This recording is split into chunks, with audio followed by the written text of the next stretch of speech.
They call me a ghost. A man with no name, no past, and no reason to give a damn. But every week, I pick one child, a kid buried in bills, broken by the system, and I save them. Quietly. Anonymously. Because once, a stranger saved me. Now I'm being hunted for it. The government doesn't want saints, they want silence. And I've become a threat not because I hurt people, but because I gave them hope. They told me to stop saving lives. I told them, come take your shot. My name's not important, and I'd like to keep it that way. I don't do this for recognition. I don't do it for redemption either. That part of my soul's already burned up and scattered. What I do, what I've done for the last 12 years, I do because one day a stranger saved my life. No name. No face I remember. Just a hand when I was drowning. Now I spend my time pulling others up. Every Tuesday morning, I sit in my unmarked office above a pawn shop in Cincinnati, Ohio. Not exactly where you'd expect to find a man worth over $30 million, but that's the point. Nobody looks here. The blinds stay shut, the buzzer's disconnected, and the name on the door? B.L. Richter, accounting. No Richter works here. Never did. I've sent 926 kids to school so far. Paid medical bills for another 400 and change. Some I hear back from, a thank you card scrawled in crayon, an anonymous email from a college dorm. Most vanish into the wind. That's fine. I don't need to know their names to know they're breathing easier. But 3 weeks ago, something changed. It started with an envelope. Cream-colored. Thick paper. No stamp. Just slid under my door like a whisper. Inside was a photograph of a boy thin, maybe 10, with deep eyes that didn't match his smile, and a note, handwritten in rough block letters. This one matters. Don't let him die. No signature. No return address. Just a hospital intake number and a clock, 2200 hours. I don't like being told what to do. But something about the kid's eyes, hell, maybe it was the fear in the handwriting, made me act. I called my contact at St. Joseph's Pediatric ER. She picked up on the third ring, voice tight with fatigue. Claire, I said. I need a file. Patient intake. Tonight. Male. Age 10. Should have come in within the last 2 hours. She didn't ask questions. I pay her well not to. Less than 7 minutes later, I had the details. The kid's name was Tomas Ortega. Brought in with late-stage leukemia. Immigrant parents. No insurance. No citizenship. They were prepping to send him to county hospice, translation, a death sentence wrapped in bureaucracy. I wired $200,000 to the hospital. Paid out of an account called Rose Bay Grant. It's one of 8 shadow accounts I keep alive with rotating income. A financial slipstream, all noise, no fingerprints. But that should have been the end of it. Except it wasn't. 2 nights later, a brick shattered my front window. Attached to it was another note. Wrong move, Samaritan. I don't believe in omens. I believe in leverage. But that shook me. Nobody knows who I am. Or so I thought. I spent the next 72 hours scrubbing every server I owned. Rewriting backdoors. Purging metadata. I burned 2 phones, re-encrypted every alias, and yanked surveillance footage from every alley surrounding the pawn shop. That's when I saw it. A man in a red jacket standing across the street at 10:17 p.m. staring up at my window. Still as glass. No movement. Just watching. The camera caught him for 7 seconds before the feed went static. Not cut. Wiped. Clean. Like he'd never been there at all. That's when I knew this wasn't random. Someone knew me. Knew what I did. And now they were watching. I've lived in the shadows a long time. Long enough to know when they shift around you instead of behind you. And this time I wasn't the only ghost in the dark. The first time I disappeared, I was 20. Back then, it was to run from something I'd done. Now, it was to protect something I'd built. I packed light, 1 bag, 2 drives, a handgun I'd never fired outside a range. I left behind my apartment, my name, and the only photo I owned of my mother. Burned it in the sink. Watched her smile curl into ash. I relocated to a warehouse loft in Dayton. No Wi-Fi. No utilities in my name. Burner phone in one pocket, black market SIMs in the other. I laid out a new rig on a folding table. Set up a cold server isolated from everything but the static in my veins. Then I pulled up the hospital's security feed from the night Tomas Ortega was admitted. It took me 6 hours and 3 layers of encryption, but I found it. And what I saw nearly made me shut it all down. The boy's mother had walked into the ER carrying him in her arms. Her face worn, terrified, determined. Not the kind of woman who gives up. Not unless forced. Right behind her, 2 men in dark jackets. Not family. Not staff. They didn't help. They waited. Waited until she handed her son off. Then they turned and walked out. Not a glance back. I ran facial recognition on them. Nothing. No hits in any government database. Not even junk files or mistagged entries. That only happens 2 ways. Either they're ghosts like me or they work for someone who pays better. I barely slept that night. My dreams were jagged cuts of red jackets and empty hallways. When I woke, my burner phone was ringing. I don't give that number out. I let it ring. On the 8th call, I answered. A voice, male, unaccented, polite. Stop funding children or children will stop living. Then a click. Just that. No noise. No bluff. That's when I knew it wasn't about Tomas. Or money. Or even morality. It was about control. Someone out there didn't like what I was doing. Not just because it disrupted systems, but because it proved they weren't gods. That someone with no name and no empire could make a dent in the dark. I poured myself a black cup of coffee and stared out the window at the broken skyline of Dayton. Rusted water towers. Hollowed out factories. Shadows that didn't belong to anything. I used to be one of the kids I help now. Homeless for a while. Stolen lunch money. A shelter that smelled like bleach and sweat and the last ounce of hope. Then one night, a man in a brown coat dropped an envelope in my lap while I was sleeping on a church pew. No words. No face. Just $20,000 and a note that said, "Someone believed in me. Your turn." That money got me through college. That note changed my life. I've been repaying it ever since. But now someone wanted to end the cycle. And if they knew how to wipe cameras, track phone signals, and breach my funding chains, they weren't amateurs. They were a machine. I needed help. Real help. So I made one call. To a woman named Lena Reyes. She used to be NSA before she burned every bridge they offered and walked away with a thumb drive full of sins. We hadn't spoken in 5 years, not since Berlin, but if anyone could trace a ghost through the fire, it was her. She answered after 2 rings. "You're alive," she said. "No hello." "Barely," I replied. There was a pause. Then, "You in trouble?" "Yes." "Talk." I told her everything. The letter. The boy. The threats. The surveillance. She didn't interrupt once. Just let the story settle like sediment in a bottle. Then she said something that chilled me more than the threats ever could. "You need to get off the board." "What?" "You've made enemies, and worse, you've made them visible. You're not the only one pulling strings anymore." "What does that mean?" "It means you're not anonymous anymore, Jack. You're a symbol. And symbols don't get second chances." She hung up before I could ask more. That night, I checked every node of my system. One firewall was flickering. Just one. A whisper in the code. Buried deep inside an autorun diagnostic, a signature I didn't recognize. I ran a trace. The IP led to Washington, D.C., but not to any building you can visit. It pinged from a server under the Capitol. And in that moment I realized I wasn't being hunted by criminals. I was being hunted by someone wearing a flag. I spent the next 48 hours underground, figuratively and literally. I moved into an old storm shelter 3 miles outside Xenia, Ohio. Dug out in the 60s, lined with thick concrete and bad memories. I'd stocked it years ago just in case something like this ever happened. It wasn't comfortable, but it kept the cell signals out and my panic in. Lena didn't call back. She didn't need to. She knew I'd do what I always did, dig.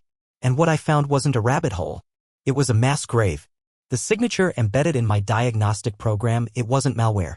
It was a listening key. A passive, state-level eavesdropper designed to track financial anomalies tied to social algorithms. Most people wouldn't notice it. Most people wouldn't even know how to see it. But I'm not most people. This wasn't some rogue operation. It was federal. Specifically, a black-budget program called Scepter. Not even supposed to exist. Buried so deep in the Intelligence Appropriations Act that it didn't show up on the footnotes. I traced its funding back to a project manager with no public profile and a fake death certificate, Greg Hale. I'd heard that name once. 9 years ago. Berlin. Same city where Lena and I parted ways. Same city where an asset turned up dead the night after a charity ledger was leaked, one that proved a US-based shell company was funneling humanitarian aid to weaponize civil unrest in West Africa. Guess who buried it? Scepter. And now they were looking at me like I was the next bad investment to be liquidated. I should have run. Instead, I broke into the Franklin County data node. Physically. It wasn't hard, just expensive. Posing as a technician, I got through the back entrance with a badge I'd forged from a convention 20 years expired. Security was lazy. The cameras didn't point down the hallway I needed. Room B2. Second sublevel. Data mirror server. A backup nobody ever checks because the real gold is supposed to be above it. I installed a thumb drive virus designed to exfiltrate only one thing. Hale's schedule. Then I left. It pinged me 12 hours later. Greg Hale would be flying into Dayton for a closed-door summit. 3 days. Venue? Confidential. But his hotel? Public enough if you knew how to look. The Stonebridge West under the alias Michael Derringer. I booked the room 2 doors down from his. Paid in cash. Used the name Frankie Bishop, a moniker I'd retired after Thailand.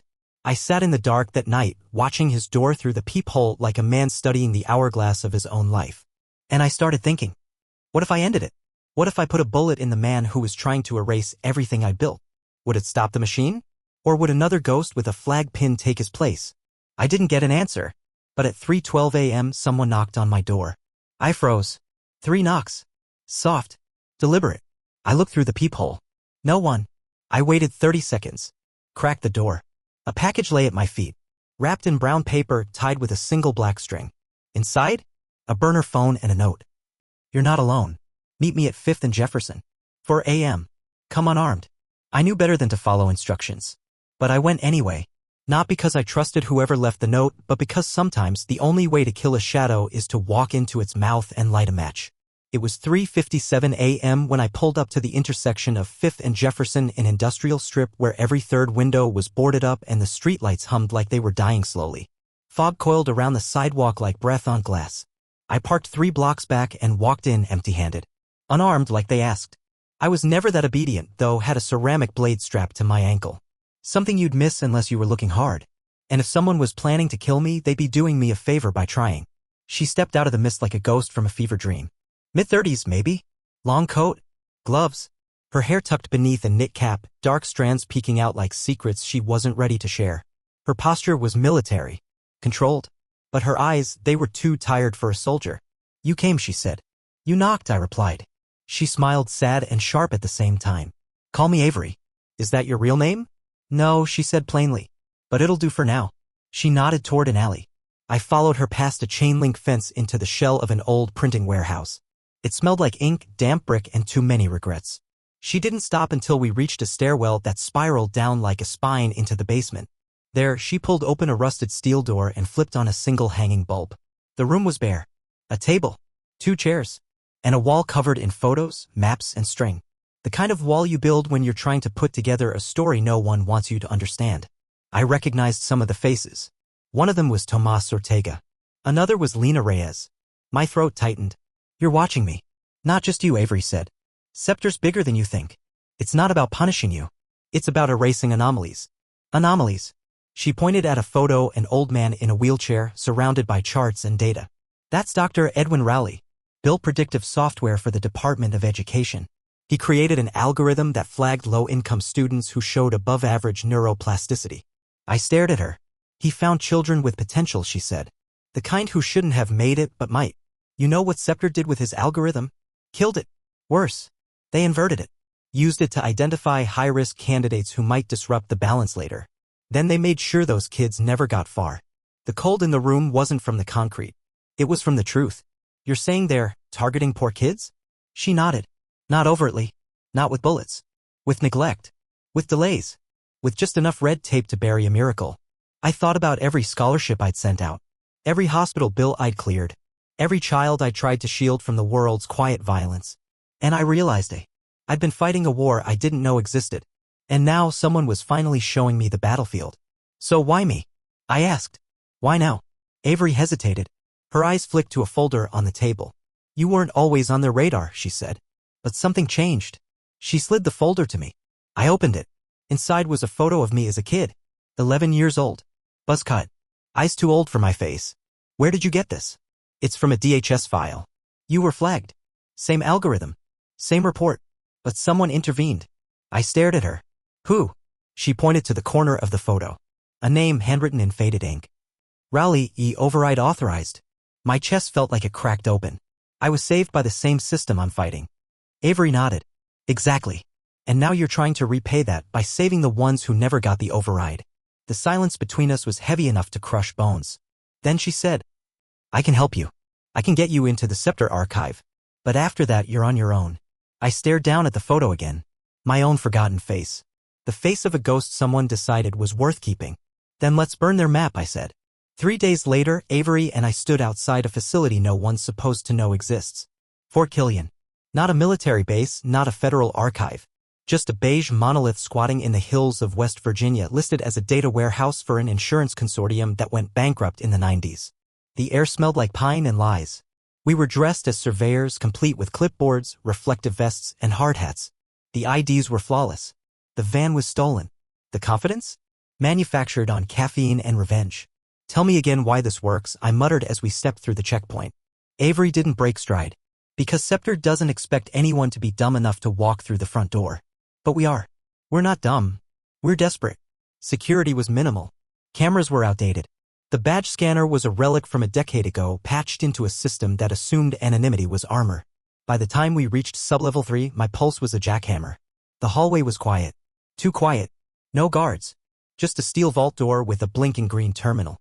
Avery reached into her vest and pulled out a drive the size of a cough drop. "This'll get us 5 minutes," she said. "After that, the system purges." I nodded. She jacked in. The lock clicked. And then the vault opened. The air inside was cold and humming with electricity. Walls of drives. Rows of labeled server racks. Paper files, 2 actual documents stuffed in drawers like secrets that refused to be digitized. We split up. I found the archive labeled overrides/terminations. Inside were case files. Thousands. No indexes. No categories. Just page after page of destroyed futures. One jumped out at me. Subject, T. Ortega. Age, 10. Flagged, May 3rd. Override, denied. Note, unnatural resilience. Projected deviation from standard trajectory. Disposition, allow to expire. Allow to expire. I don't remember throwing the file. But I remember how my hands shook. Across the room, Avery called out. "Jack." I walked over. She was holding a folder. Thick. Heavy. Wrapped in black tape. "Look," she whispered. She opened it. It wasn't just a file. It was a playbook. Scepter had names. Kids. Hundreds of them, those with outlier potential. Street prodigies. Orphans. Runaways. Ones who survived abuse and still got straight A's. Children too smart, too angry, too alive to stay quiet. And every one of them was tagged with a code. D for delay. E for eliminate. R for redirect. S for silence. They weren't predicting potential. They were editing the future. I felt bile rise in my throat. "They're playing God," I said. Avery didn't respond. Her eyes were glass. Then the lights cut out. All at once. Not a flicker. Not a warning. Just darkness. Emergency red kicked on a second later. The room shifted into bloodlight. I reached for the exit. That's when the first shot rang out. We dropped. Gunfire outside the vault door. 3 rounds. Then silence. Footsteps. Then a voice. "Jack." Calm. "Male." I knew it. "Greg Hale." "You shouldn't have come here," he said. "You're not the savior you think you are." I reached for my ankle blade. Looked at Avery. Her eyes met mine. "No panic, just steel." "I'm not here to be a savior," I shouted. "I'm here to be a mirror." He laughed. "Then watch yourself break." The vault hissed. Lock override engaged. Smoke poured in from the vents. We had 60 seconds, maybe less. Avery pulled 2 flares from her belt. "Plan B?" I asked. She lit one. Tossed it into the server racks. "They want fire," she said. "Let's give them hell." Fire has a sound. Not just the roar, there's a crack, a kind of sharp pop that comes when air is torn open by heat and panic. Inside the vault, it sounded like the world was unraveling one fuse at a time. The server racks ignited fast. Avery's flare had landed square in a bundle of old fiber and forgotten justice. Smoke coiled upward like a summoned demon. We didn't run. We ripped. Through the fog, down the corridor, past security systems that were already coughing sparks and bleeding red lights.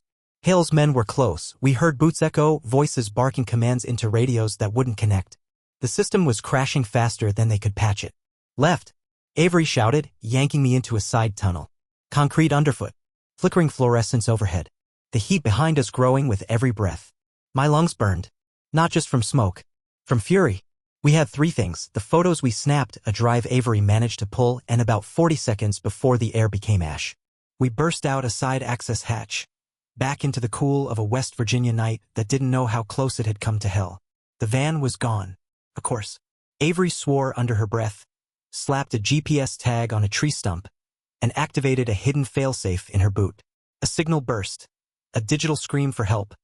Pinged through a military satellite, bouncing across 4 spoofed satellites before hitting her backup relay. Extraction. I gasped. 2 minutes. Maybe. They'll be on us in 1. And they were. 3 dark SUVs cut around the bend in the road like sharks catching a scent. I raised my hands. Avery didn't. She pulled a small, curved detonator from her vest and clicked it. The hillside exploded.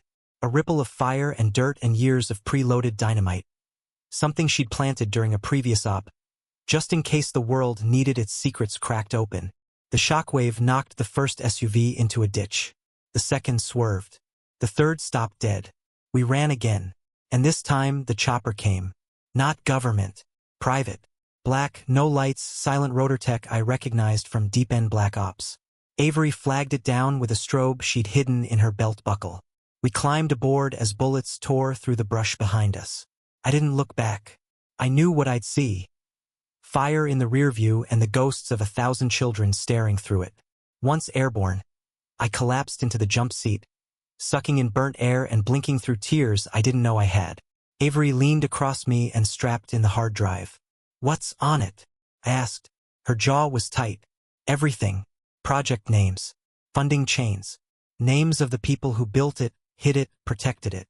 I stared at the blinking green light on the casing. "It's proof." She nodded. "Enough to bring down Scepter. Enough to implicate Hale. Then let's go to the press." "No." I looked at her, confused. "We don't leak this," she said. "We expose it. Publicly. Visibly. Loudly. We make it impossible to ignore. Because if we don't, they'll just bury it again. Rebrand. Start over. And how do we make it loud?" She looked at me, dead serious. "You speak." I shook my head. "They'll kill me. First chance they get. That's why you can't do it alone." She opened a small box strapped to her thigh. Inside 12 drives, each labeled with the name of a journalist, a whistleblower, a war zone contact. "I've been building my own list," she said. "People who care. People who aren't afraid to burn the empire." She placed one drive in my hand. "Tomorrow, you're going to stand in front of every camera in the country." I swallowed hard. "And if I do?" Her voice dropped to a whisper. "Then we make sure the children who were erased are remembered." The room they gave me was small. Brick walls. Flickering fluorescent lights. Smelled like old coffee and fear. The podium was patched together from plywood and prayer. The camera pointed at me looked tired, like it had seen too many confessions and too few truths. Behind me, a projector screen. On it, a single word. Scepter. In the days since Fort Killian burned, Avery and I had gone underground again, but this time not to hide, to aim. The 12 drives were dispatched to 12 people we trusted barely. Journalists, archivists, digital warriors with nothing left to lose. People who understood that exposure was more than light, it was heat. A reckoning. And the media? They showed up like moths. Because every system hungers for a villain. Especially one draped in a flag. I stared into the camera as the countdown blinked from 5 to 1. And then I spoke. "My name is irrelevant. My face, temporary. What matters is what I've seen, and what I've done." I told them about the children, the files, the system designed not to save them but to erase them, about Tomas Ortega and the code that labeled him a threat instead of a promise. I named Greg Hale, named the shell accounts, the budgets, the quiet murders disguised as indifference. And then I said the line that had haunted me since the first time I found that boy's photo under my door. "If kindness is a crime, then the world is guilty. And if silence is safety, then I choose to burn." By the time I finished, the room was silent. But the internet wasn't. The broadcast went viral in under an hour. The documents, already uploaded, flooded social media and open-source archives. The code Avery recovered from Scepter's system triggered chain reactions in watchdog networks and internal government probes. By midnight, Hale was on the run. By morning, he was in custody, flown to a black site that the government claimed didn't exist. By the end of the week, the Scepter hearings began. And the world finally looked in the mirror. I didn't stick around for the applause. While the headlines screamed, I slipped back into the shadows. Not to hide, but to build again. Because this time I wasn't alone. Avery stayed. "We don't talk about what could have happened. We just keep moving." She calls our work quiet resistance. I call it breathing. We built something new, an untraceable funding engine we named the Rowley Protocol in honor of the man who tried to save children before anyone believed they needed saving. Every donation is now mirrored through a dozen safe channels. Every recipient is watched not in surveillance but in protection. They call me the Quiet Samaritan now. They don't know my face. But that's fine. Because the children do. Last week I got a letter. Crayon scrawled. "No return address. I don't know who you are, but I can read now. I like books with dragons. Thank you for helping my mom. Love, Sam." I read that letter 12 times. Cried for 13. And when I taped it to the wall beside the others hundreds now, all messy handwriting and broken grammar, I smiled for the first time in years. Because maybe this is how we win. Not with fire, but with pages. With pencils. With belief. In the end, I don't need my name on a plaque. I just want to make sure that the next kid who gets labeled not worth it gets a letter instead. One that says, someone believed in me. Your turn.